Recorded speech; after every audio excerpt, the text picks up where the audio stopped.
Henry Mason had always valued the quiet dignity of his neighborhood. A retired engineer, he spent his mornings tending his garden and his afternoons enjoying long walks down the road that connected his property to the main street. That narrow strip of asphalt wasn't glamorous, but it was his. He had purchased the land decades earlier, ensuring that the private road remained in his name, even as new developments sprung up around him. For years, his neighbors had driven across it without issue, with Henry allowing passage as a courtesy. It was a silent gift to the community, and no one questioned it. That changed the moment the Homeowners Association decided they wanted control. Without a word, without a vote, and without so much as a letter, they claimed the road as their own. The HOA board declared it common property, installed signage bearing their logo, and even painted fresh dividing lines across it. The audacity was stunning. Henry learned of it one morning when he noticed workers in reflective vests painting over the asphalt. When he asked, they casually mentioned they were hired by the HOA to maintain community infrastructure. Henry stood still, stunned by their arrogance. The HOA had no legal ownership of the land, no right to dictate its use, and yet they carried themselves as though the entire world belonged to them. Within days, the association issued new rules regarding road access and parking. They announced that all residents had to display HOA-issued permits on their vehicles. Henry, the actual landowner, received no such permit. Instead, he received a letter warning him that his vehicle could be towed for being in violation. The insult dug deep. His road, his property, was now being held hostage by the very people he had allowed to use it freely. He considered reasoning with them, but past experience told him that the HOA thrived on confrontation. They thrived on the illusion of control. Reason would do nothing against power-hungry individuals who believed themselves untouchable. That night, Henry sat at his desk, staring at the property documents he had kept neatly filed away for decades. They were crystal clear. The road belonged to him. Every inch of it. He smiled faintly at the irony. The HOA had overplayed their hand. By claiming ownership of something they didn't control, they had created the perfect opportunity for him to strike back. His mind began working like it once did during his engineering days. Methodical, precise, and relentless. If they wanted to treat his property like theirs, then perhaps it was time to remind them of what true ownership meant. He didn't need to argue, plead, or involve endless legal battles. He could take a different path, one that the HOA would never expect. And so, Henry devised a plan, not just to reclaim his road, but to send a message so powerful that the entire community would think twice before crossing him again. The first step was simple. Let them believe they had one. Let them park their cars on his road, day after day, with no resistance. Let them feel secure in their false authority. Because soon, very soon, every single one of those cars would vanish without a trace. Henry moved like a shadow through the days that followed, patient and deliberately invisible. He read the HOA emails and watched the bulletin board messages with a detached curiosity of a man cataloging the behavior of insects. The board fumed in flecks, threats of fines, promises of enforcement, curt notices slid under doors. They posted photographs of license plates on the community app and demanded compliance as though public outrage could substitute for legal right. The neighborhood simmered with anxious energy. Conversations at mailboxes shifted from polite weather talk to whispered fear about who would be punished next. He let them stew. He let them parade their newfound authority.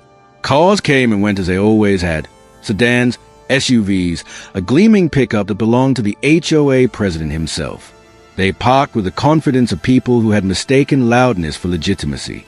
Henry walked past them each morning, his eyes skimming polished hoods and chrome, feeling a satisfaction that had nothing to do with spite and everything to do with balance.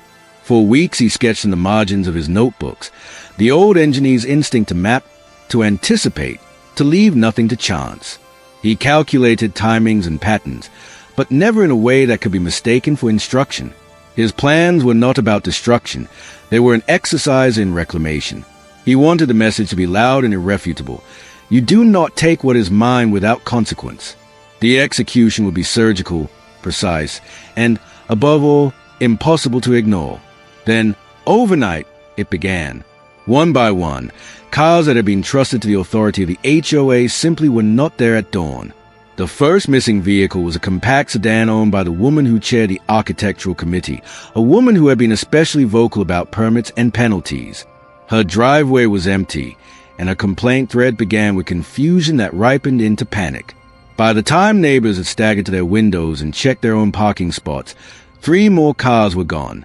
Speculation spread faster than any official statement. Some blamed a mass towing operation. Others suggested elaborate theft rings. The HOA called the police and demanded answers, their voices high and brittle with the fear of exposure.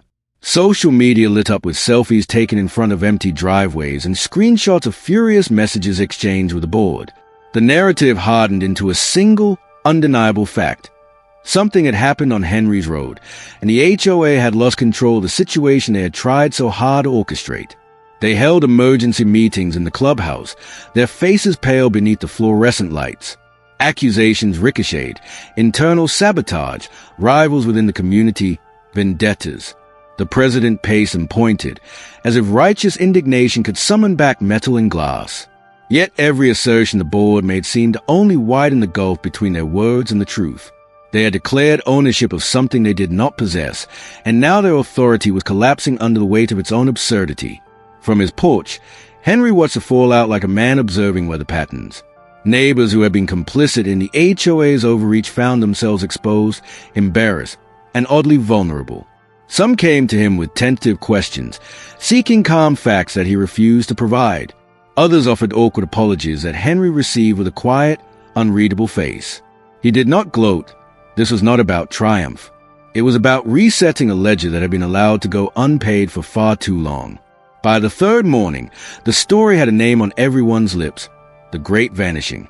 Reporters, drawn by the delicious weirdness of the saga, began to appear at the neighborhood entrance. The HOA scrambled to control the narrative, but the spectacle had already been written in the faces of the residents. Fear, curiosity, and a dawning realization that privilege could be fragile. And yet, the most important car was still missing. The president's SUV, the one parked closest to the HOA signage on the road they had claimed, did not return. The absence was symbolic in a way the board could neither dismiss nor explain. Henry felt the culmination of his long, quiet work settle like dust around the neighborhood. What had begun as a private affront had become public, and the stakes were suddenly far higher than anyone had imagined. He knew the final act would be the hardest and the riskiest. He knew, too, that he could not afford to let the moment slip into petty revenge. There was a larger rule to enforce now, one about respect, about the right to be heard before authority is assumed. As the community reeled, Henry prepared for what would come next, feeling the enormity of the choice he had made and the weight of the inevitability that followed.